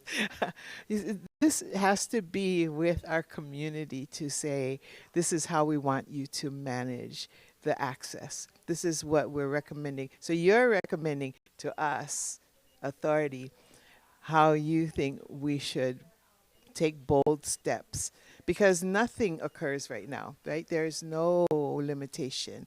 That's what I was describing. There is no gate anywhere. There's no way to say, after the first 500 people pow for the day. There's nothing like that. So we have to come up with some process informed by your manao. That's why we're asking these questions. So.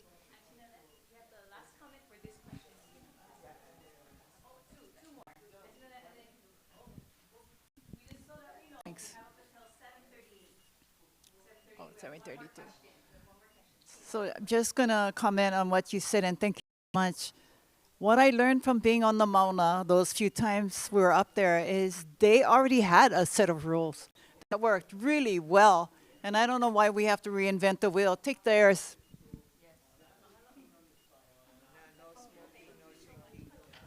I'll grab that later.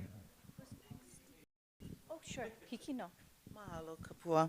Just real quick, my son lives in Colorado, and when I go there to visit, I always tell him, how come there's all this open, green, ungated areas?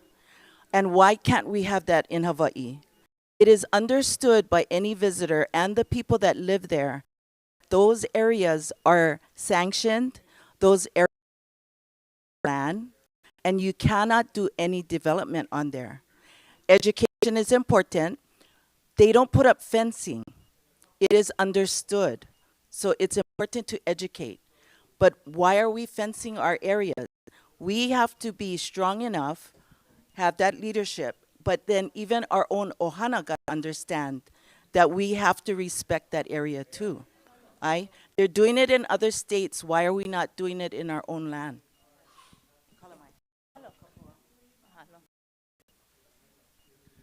Aloha kapua. I'm probably totally out of sequence, but I just wanted to share that, for me, the Mauna is about Kanaka Iwi practices, beliefs, and actions. It's for nothing else but the sacredness of what it is. So for me, I'm here now and tomorrow, if needed, to protect the Mauna in whatever way is necessary. From development, from tourism, from commercialism, not for people visiting there to learn about our culture, but they need to have stepping stones first. Like has already been mentioned, we need to have these stepping stones and we need to have respect, and not only from them from outside, but a lot of us, we weren't taught this. Today's kids and us today, we are learning it now. We shouldn't have to have fences. We shouldn't have to have this, but what the authority needs is the enforcement, because we can make all kind of recommendations, all kind of policies, all kind of laws, but without the teeth of enforcement, it is nothing. So we need enforcement that will, and the first thing that hurts us is that financial penalty. Absent financial penalty, labor. We have a lot of work that needs to be done, a lot of aina that needs to be malama, and opala that needs to be picked up, kids that could be helped. Of course, you got to check who's helping them. But there's a whole lot of volunteerism work that is necessary. That could be part of the enforcement too, because we don't have money, right? And sometimes we just don't know. So we just have to put little small steps on what is expected, what is permitted, and what will not be tolerated at all. And what will not be tolerated will face the strictest, most severest penalties, because it has already been well stated. We need to have commercials that say this. PSAs. Mahalo.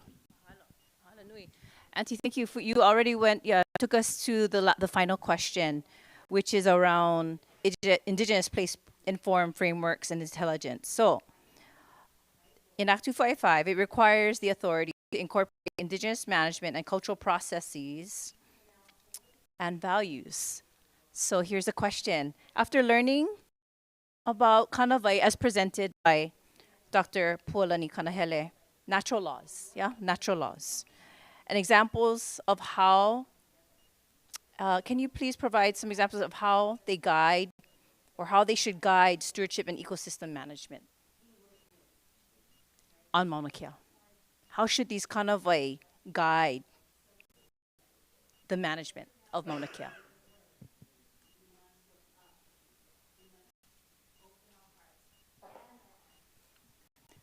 In working with the authority, this is a big question. Like, yes, there's so much desire to apply and utilize the Kanawai. They're asking, how do we go about doing this? Not if or should, it's how. And they're looking for your thoughts.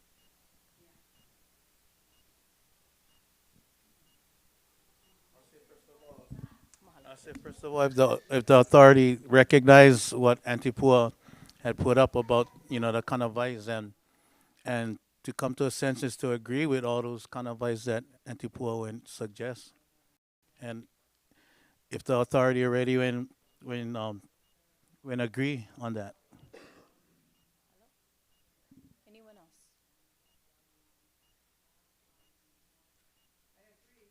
You agree? It has to be part of the requirement before you go, right? Not only this, but for some of our own people. Yeah? The guys that riding the bikes up in Makah Valley right now and just tear the valley apart. They don't know, and the truth is, they don't want to know because as our own people, and they think that they have a right to tear up the watershed. So it's got to be required. Board of Water Supply got to make sure that somehow they find a way that they make it required. Required and applied for all. Oh, absolutely. More so. So more so. So I'll just give you a good example. When I was a head of DoCare, and a lot of people don't like DoCare, I told them guys that if anybody ever dropped my name, right, while committing some kind of infraction, I'd find a way to give them 3 tickets for dropping my name because they should know better. If they know me, they should know better. Mahalo nui. We have only for 1 or 2 very brief comments, and then there's going to be an opportunity to share more via a survey that will be, we'll make sure that you all get a survey. As long as you emailed and you registered, we have your emails.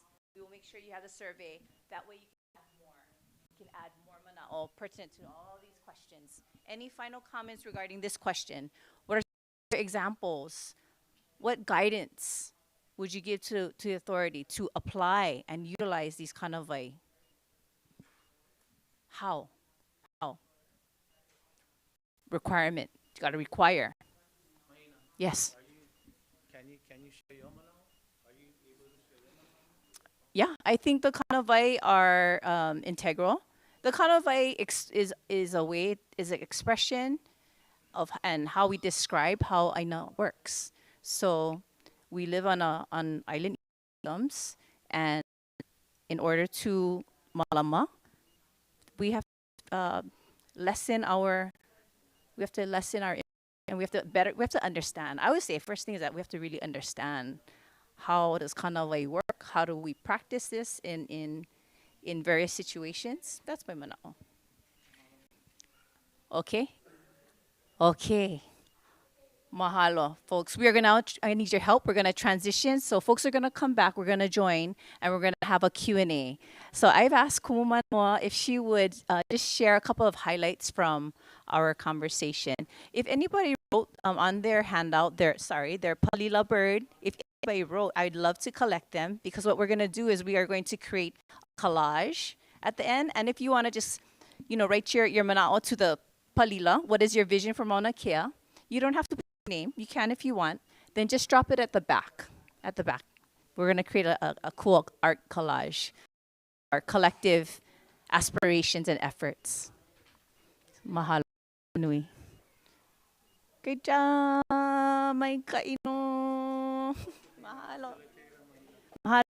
Okay, so we're just going to, the 30 members are going to be over here. So if you could help me just kind of reorient the chairs, grab more food, please. And the rest of our ohana will be joining us shortly.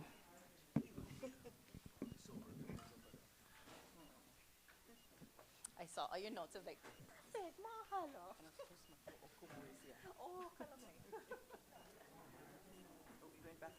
Right here, yeah.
Turn the mic on, Mahalo. Mahalo to the facilitators and all of you for participating. Now we're going to gather back in this room, so we'll hop on one of these chairs, we'll fix these chairs, and then if we can have the authority board members,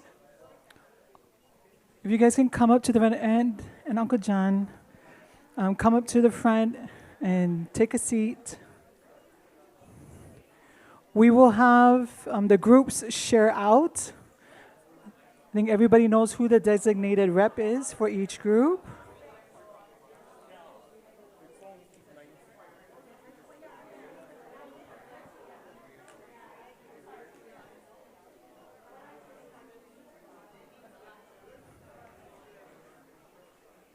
Following the short feedback from each of the groups, from the 3 groups, we're going to have a question and answer with the board. And I know you guys all have questions for the board, for the authority. So the quicker we get set up,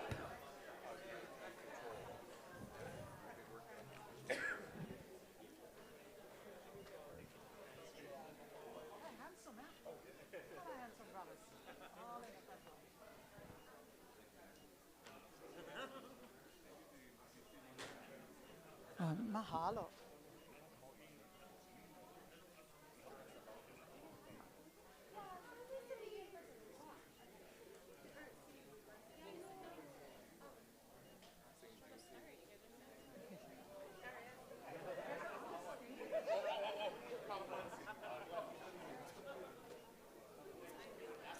Mahalo, everybody. We're going to get started with the share outs. The group is ready. Ready. Let's have everyone else, if you can take a seat.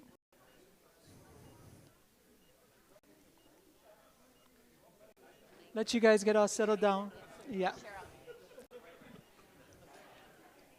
And for those of you who are going to share out, it's just like a minute long because we know you guys have questions for this volunteer Mauna Kea authority board members up here.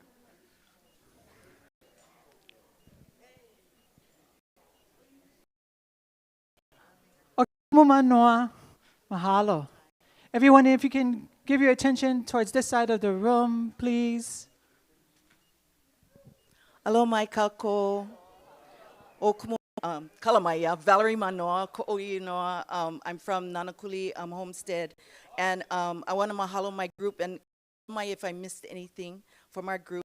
But in regards to the aspiration statement, I think what we all collaborated with was that Kanaka must take a key role in being included in the statement, and especially Kanaka who's fluent and fluid with a Kanaka mindset and not an American mindset. Access, conservation, and, am using mine first? Conservation and recreation do not go hand in hand. If we have to invite our visitors here, they need to be educated. So if it's through the tourism industry or going through where Nani was talking about educating them several days before they actually go and huaka'i on their own, because we're the gatekeepers, of the access. And in regards to the kanawai, the natural laws, those need to be kept, understood, and practiced by our people to be good examples to our visitors of how they should behave. And if that's not pono, they should not come. I'm sorry, I'm a classroom teacher. You either do it or hele aku. Okay? Okay, mahalo.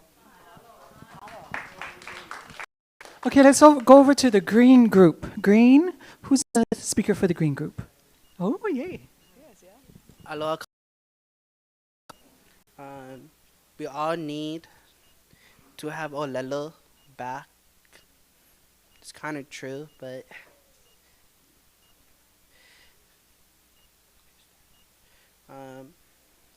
for the cultivation, it's hard to have olelo in our system.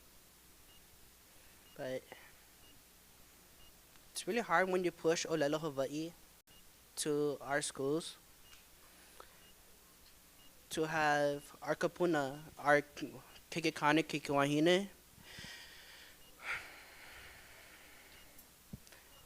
It's like to have more cultivation, to have more olelo Hawaii in our system. Mahalo nui.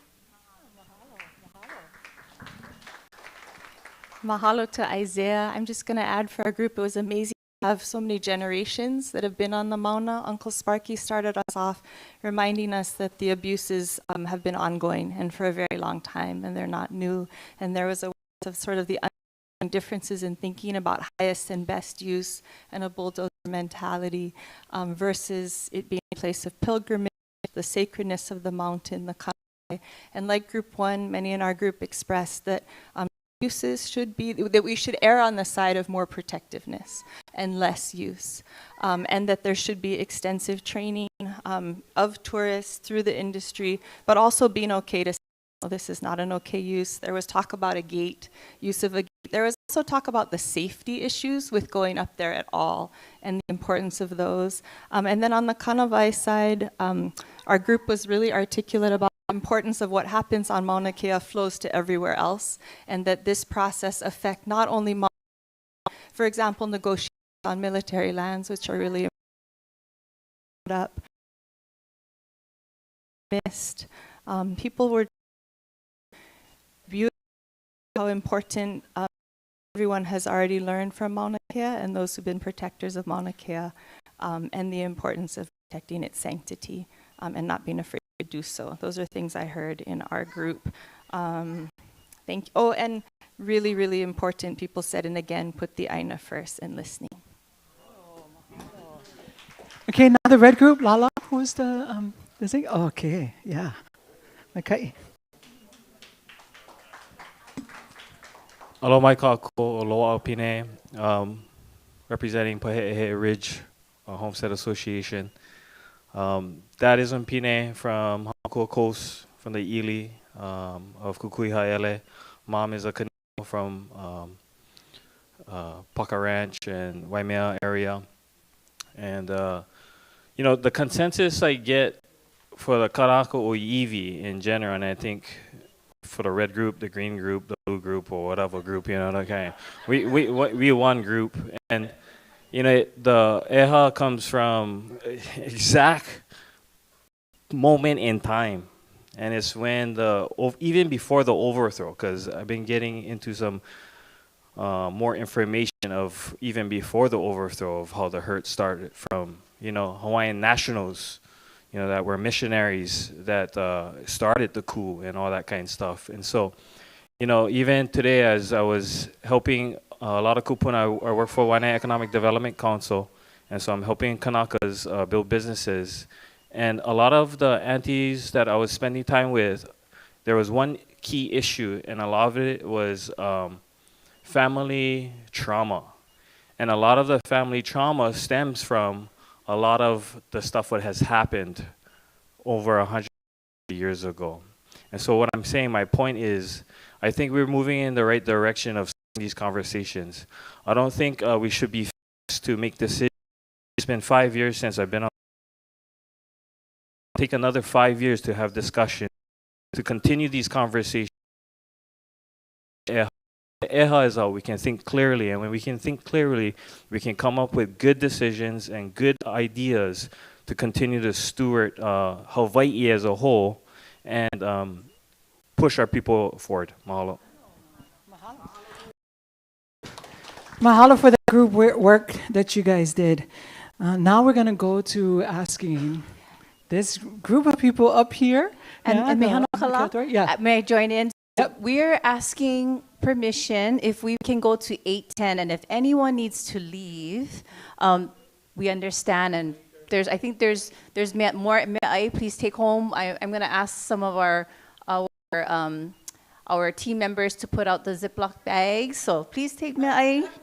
But we're going to ask to go Q&A up until 8:05, and then we have final closing announcements and mana'o.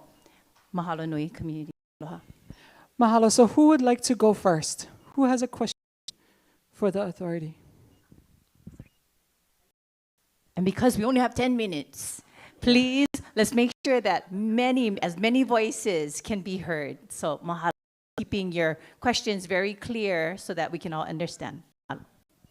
Just so I understand the dynamics of the board and the staff, who oversees the authority? Who do you as the board report to? Do you guys report to the staff members?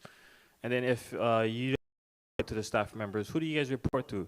Is Josh Green your guys' boss ultimately? Who's the master of starting this? Are you guys operating as a nonprofit? What is that? It's a good question. We don't report. Oh yeah, no. Well, we don't report. No, your question was more government focused, right? We are administratively attached to the Department of Land and Natural Resources, but they don't have any authority over any decision that we make.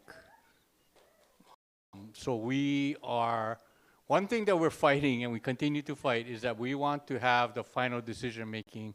We as a group have the final decision making, and we should not have somebody overseeing us. And we continue to argue and fight to maintain that independence.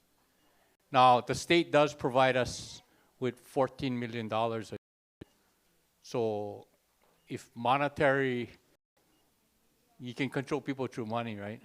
So indirectly, right, they control that. But we don't report to anybody. Just an additional question. Is the authority time-bound?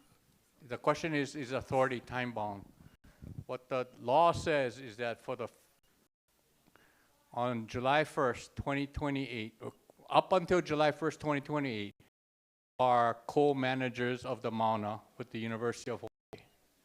On July 1st, 2028, we take over management by ourselves.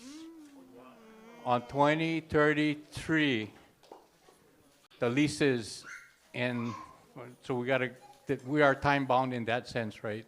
So people are telling us that we have to hurry up because by July 1st, 2028, we as a group have to have the plan and manage the Mauna. What are your enforcement options? Yeah, so if somebody's not adhering to the policy the board makes, that you guys make, yeah, what are your guys' options?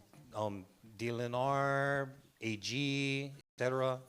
Or will you guys have your own enforcement agency?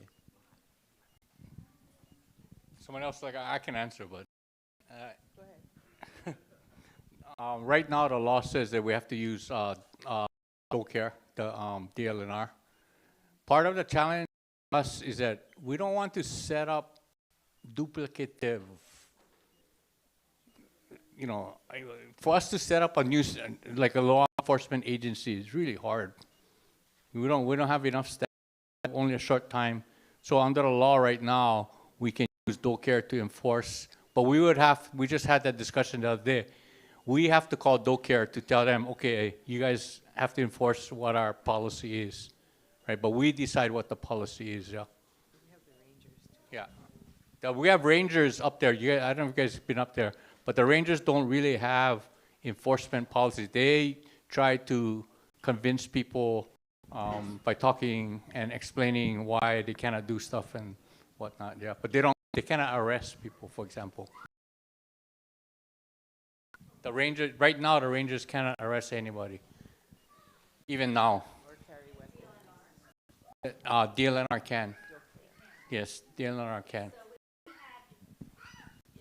We have another session of them coming up and trying to bring the heavy equipment up, TMT, and we go there and protest, and we're going to get arrested again. DoCare can arrest you. But only if we tell them to. Oh, okay, okay. Yeah, and it Can be enforced.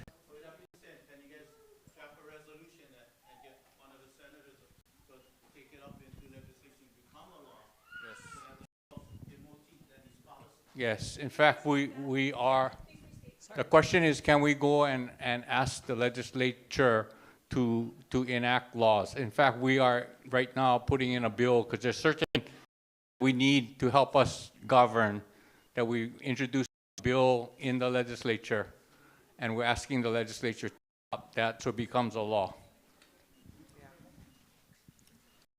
Okay, this might be a hard question, but when I was up there, one of the dog care officers tried to run me over. They were also carrying guns. They were also the enforcers, not the protectors. So how do we train the enforcers to behave? Like we're talking about the Hawaiians that might be going to a cultural or sacred site, or the tourists. How do we end up giving them orientation so they can make sure they behave? Because right now, enforcers, they get guns, they're going to shoot you. Or they're going to run. Have no way of dealing with that. So is that something that's going to be incorporated in policies? I don't know if about policies, but I can tell you, if you ever met the rangers, okay, that's different, right? The rangers are currently on the Mauna, and if you see somebody hiking that shouldn't be hiking, they try to explain and really approach things with aloha in terms of trying to get people to stop doing what they're doing. And they don't have arresting powers, but that's, I think, the motto that we strive for. How their opinion. Well, that's, to tell you the truth, that's outside of our jurisdiction. And you get all the hunters up there too. Yeah, I know what you're talking. Yeah. Well, we can consider that. Yeah. I would say that we hope never to be in that situation again, where we have to stand on the road to stop a project, right? It should never get to that. And so hopefully we'll never be in that same situation. I think that was a unique time and a unique opportunity for us as community to really show our conviction for what we said. And out of that, you know, it eventually resulted in already being born. So, you know, our purpose is that never occurs again. But I think my point to this is that you said it, and we're recording it. You know, these meetings are for, is to say and bring ideas like that up. So now we hear it, and when we talk about it, it's in our purview now. Thank you. I just wanted to go back to Auntie Pua's sharing about the ho'okiki, the kua'a, and the kaiokia. So that ho'okumu, that kahua foundation really sets and aligns what is natural for us in terms of good natural resource stewardship. But that has to be part of a broader governance structure with leadership that understands, is trained with that. So with you folks as an authority and the strategic planning, to me would be consistent with those kanawai that is really supports a ahupo'a konahiki structure. And those, and Kamehameha's law, that's another mo'olelo for Oahu. We're going to insert that, because after the Mauna Kea, we will come back to Oahu for Ka'ala. But I just see, if it's moving in that direction, I think it gives a lot of hope for a lot of Kanaka, that that hulihia really is restoring or reconnecting back to true stewardship and preservation. Well, that's why the composition and who is on our authority is really important, right? And you look at the people on the authority that's sitting before you, they have that understanding, they have that feeling that hopefully that when we get into this decision making, they can express their opinions and we can come together as a group. Yeah. Is there a way that we, from our group, come up with the way to take care of the sacredness of the island, of the mountain, and provide for the educational opportunities for our young people? That's one of the main, the mid-level facility. Part of the idea is, can we leverage that mid-level facility to provide more educational opportunities? There's 130 something dormitories at the mid-level. They have a full-on cafeteria. Can we figure out a way? And it doesn't mean astronomy. It means conservation, means culture. How do we use that facility to advance education? Right, but that's part of what our responsibility is. So we're trying to reach out to people that have that educational background. For example, Imiloa, I forget their full name. But anyway, they educate, right? So tell us how you would create a plan to educate and more fully use that, so that we can teach people about conservation, we can teach people about astronomy, we can teach people about all these different subjects too. Hi.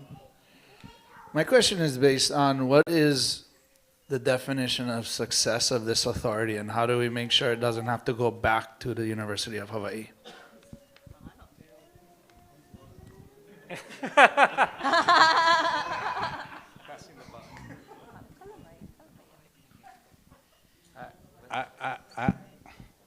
I have never thought about what success is. All I'm trying, for me personally, is I just trying to make I want to bring the community together. And when I say community, I mean the broader community, right? How do we bring and this is just an off, but one of the reasons I'm doing this, I don't like where Hawaii's going, me personally. I don't like the divisiveness in the thing. So how do we come together? For me, success, is this a process that will help bring all of us together? That doesn't mean we gotta agree, but how do we move forward as an island state, as an island people, together move forward to the future? I guess my point is, if we don't define the success, can we not help you be successful to not have to go backwards? That's part of why. Well, there is a movement. There's going to be a movement to give it back to UHRA, I can tell you. They're going to have a bill. Somebody's going to put in a bill this year that's going to say that if we don't meet certain criteria, and I don't know what that is, that they're going to dissolve us already, right? What's the name of the bill? Oh, it hasn't been introduced yet. But it's going to be introduced in they just talked about it 2 days. I don't know exactly who's going to introduce it, but they talked about it in a hearing 2 days ago, right? Mahalo. I think I'm tracking 3 final questions, and we're going to keep this brief. Mahalo. Yeah, really briefly, so good to see you, Dwayne, here tonight. We were on Mauna together. Kalihua, I got to ask you a question. How do we make the distinction between a library or a classroom and a marae? You okay if I talk to you on the side about that? Yeah, mahalo. Mahalo. And mahalo for the question. Had Kumuhina or Senator? You know, I just wanted to say that I want to and it being communicated clearly from the people in this room and the people that are going to be watching this video is, though there is the person for the Stewardship Authority to take full control in 2028, there is a real threat in the legislature legislature of people that are trying to take it back. So it's very important that as they are making these rounds throughout all the islands, that the fight is not over. There is a real threat to dissolve the Stewardship Authority, and that is going to be happening in real time. It will probably be happening this session, and then if it gets killed, it's going to happen next session, and the session after that, and the session after that. So it's important if you, sorry, just to give it a little pitch, if you didn't register, if the people that are facilitating does not have your contact information, you've got to register, because if this bill or resolution does get a hearing, it's important that the community mobilizes, because when we come out in numbers, it puts pressure on the legislature and forced to kill it or defer it. And so we just have to keep our finger on the pulse, but I did want to make that pitch, that it's very, very important that we stay engaged, we stay locked in, because right now we have the authority, but every moment they're trying to take it back. So just did not put in your information, please put in your information. If it does come an opportunity that we do need to mobilize, we got to mobilize. So I just wanted to make that clear. And let me just say that your two representatives are some of the strongest supporters of us, right? So thank you. Heleo pai pai a heleo ka ko'okeia ia o kou. I mua o kou me ka leo i kaika. I mua o kou me ka leo kupuna. I mua o kou me ka leo ho o kupa'a. As it was mentioned in our group, I will say to you all while we're all listening, the authority was limited in its power and enforcement ability.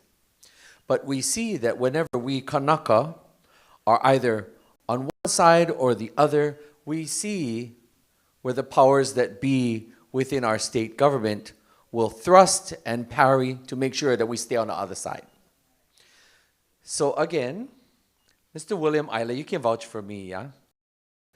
As a former chair of a council with very limited authority, but when you walk and speak with your own convictions and authority, and you let them know what time it is, because the minute that any one of you were to call me, I'm coming.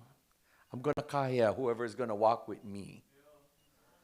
And I'm sure that this entire room will go marching right down the road happily. So please just accept this voice of support. No, ask them, tell them, because in Kanaka I kokaku o lelo, he aha ke ia authority, he aha. And if the will of the aha says this, then that's what this should be. So that means when you need help to remind Kia Aina, to remind Kenekoa, remind Luna Maka'ainana, you just let us know, and we shall write up to Kako'o what you say to require them to do it. Mahalo. Mahalo nui oe kumuhina no ke pai nui ana ai. Just want to remind again too that the formation of this authority wasn't just by some gracious act by a legislature. It was created by the Lahui mobilizing and moving, and the collective of the Lahui across Kapai'aina, Hawaii, and across the world that activated, and again, it was the pressure that forced them to take a step. And so, again, from the makeup of our board, it is also that we are expanding and really taking the risk. And I say Ige kind of just threw the bone as he stepped out of office. It's like, it gave him the chance. If we have an idea to do something better, here's an opportunity. This is I've looked at this in our pule of the kukulu. This is the kukulu. So we're actually getting to start from a place where we get to construct it, instead of having to wait for something to be constructed and then we gotta jump in and turn it up or down. So, but again, it was the collective power of the people, and so my big thing to our Lahui and to everyone is we have to stay engaged. We have to continue to participate. We have to be able to come and support when we need to support, and you got to be able to come and hold accountable. Because it's a moment that we just kind of hulikua on our offices or boards and stuff too. That's when it can just be taken, run amok, or just lose its power. So with that, I'll give that to everyone. Our formation and this whole thing was part of that effort of doing that physical stance, the collective stance, the spiritual stance, and really coming together as a Lahui. So mahalo. I would be remiss though to not acknowledge that this would not have happened without all of you folks sitting at the front. And so if I could just say, I think from everybody in this room, we are sincerely thankful, because it is very intentional to choose a place to start off with, and outside of Hawaii Island, for you folks to come to the west side of Oahu, to come to Mā'Ili and ask the Hawaiian community to kako in these efforts, where often at times we are either consulted after the fact or not at all. It means a lot. And when you folks are here, you're taking time away from your kuleana. So I would be remiss to not thank you folks for the kuleana you've embarked on. It is a thankless job to serve on this commission, and you have to take hits from every pai'aina, every moku, every island, and even every continent, and actually worldwide. So I do want to thank you folks, and if I could just extend our mahalo and blessings on your next journey as you head to Kaneohe and every island afterwards. And I am so thankful. I was a fan of you folks before ever knowing you all. So to see and be in this space with you folks and allow us the opportunity to speak, it means a lot. So mahalo. Mahalo nui to the leadership of Wai'anae Moku. I just have a couple of announcements, and then I've asked our executive director, DeFries, to offer final words. Mahalo. So, as you can see, next workshop, please let your ohana, friends, colleagues, networks know that the next workshop takes place next week, Thursday, at Windward Community College in Kaneohe, 5:30 to 7:30 p.m. We will have a survey link that will go live. We hope that will go live by end of day tomorrow. And we encourage you to take a look. It's going to be on our social media, also on the kuawakea.org website. If you want to revisit Antipua Kanahele's video, there are also additional videos. There's lots of resources for you. There's an annotated bibliography if you want to geek out on the details of every report that's been written. There's a lot of information to look into. And we want you to know that, again, we encourage you to continue to share Mana'o. It will be made live in the survey. It's going to be all the questions that you went through today. So if you feel like you want to add more, please do. And that survey will be open for the next 6 to 8 weeks. Okay? And finally, when you leave, we have another set of beautiful cards so that we can all celebrate the Nani Uluvehi of Mauna Kea, different cards in the back over there. And if you were able to write the response to your question, what is your vision for Mauna Kea, please leave it with us, and we're going to collate them all together. And with that, I'm going to turn it over to Executive Director DeFries. Thank you. So just to be clear, I am the one non-board member, non-authority member. I actually am the executive director who is accountable to these 6 that you see here and the 6 that are not here tonight. So it's a 12-member board designed to offer diverse expertise so that the communication on Mauna Kea and with our communities is that diversity is nurtured. What you've done tonight is given us insight and recommendations that will sharpen our ability to answer questions going forward. We are the first in a series of 10 meetings. Last year, we completed 6 meetings on Hawaii Island. The insights that we're gaining, the love that we're feeling is overwhelming, frankly. But to a point that was made earlier about what success might look like, Act 255 has specific milestones that we must accomplish. One of the pivotal ones is the development of a new management plan that will replace the plan currently designed by the University of Hawaii, okay? Until our own plan is in place, we are frankly defaulting to the existing plan. What was cited earlier about the adoption of the kanawai, in Act 255, there is a statement that mandates that we incorporate indigenous and cultural management practices, okay? It's tough to incorporate something that was there originally, okay? And when you listen to Antipua talk, what those cycles actually precede the arrival of human beings. And we are reminded in the Kumulipo that the first Hawaiians were not humans. They were elements of nature. Right? So this idea that we're going to incorporate something that was the original program is the first step and indication that this authority is okay. When they adopted a year ago a strategic framework that committed itself to the Kanawai, this is now taking us on a different path, okay?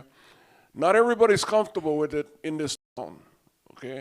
Because at the end of the day, we have a cultural paradigm that we're going to have to marry into the existing regulatory system to be able to get the legal right to do the things that this authority will come up with. So I'm in Na'alehu, and asked me, hey, you already know what the plan would look like. And I said, I only know one thing about the plan, because we never started the planning yet, and we haven't finished it, but I know one thing about the plan. The plan going to be Hapahaole. And that's why Hawaii's got the most beautiful in the world. Right? And in terms of our accountability, the one thing I'm clear about with this authority is that we all know that ultimately we are accountable to Mauna Kea.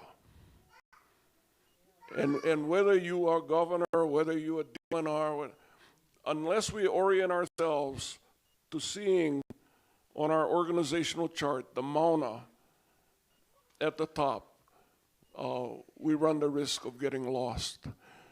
I'll conclude by saying this. Your reception and your welcome of our group today and tonight is unmatched. And we're so grateful to the warmth of this part of Oahu. To be out here is so refreshing, and we cannot thank you enough. So thank you.